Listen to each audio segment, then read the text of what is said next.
What if the people who cut everyone off aren't rude or arrogant, but simply responding to patterns they've experienced over time? This behavior usually doesn't start with anger. It begins with over-involvement in relationships. These individuals are often the fixers. They take responsibility for other people's emotions, solve conflicts, and provide constant support. Over time, this creates an imbalance. They give more than they receive. Eventually, this leads to emotional exhaustion. In psychology, this is called emotional overfunctioning, when one person consistently carries more emotional responsibility than is healthy.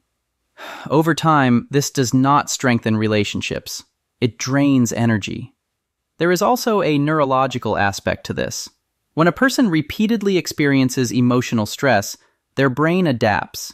It becomes more sensitive to patterns, such as tone changes, behavior shifts, and inconsistency. The brain starts predicting negative outcomes based on past experiences.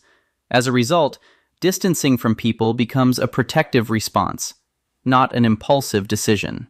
This behavior is often misunderstood as ego or attitude, but it is more about energy management.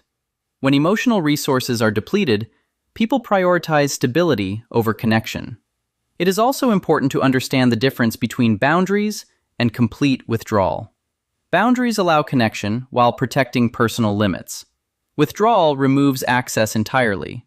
When someone chooses to cut people off, it is usually not a sudden decision. It develops over time through repeated experiences of being overlooked, unsupported, or taken for granted. Eventually, they stop investing effort. This creates distance.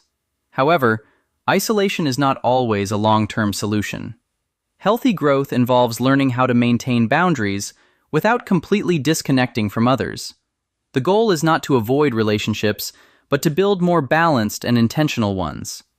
People who go through this phase often become more selective. They shift from overgiving to choosing where to invest their energy. In the end, cutting people off is less about rejecting others and more about changing how one engages in relationships.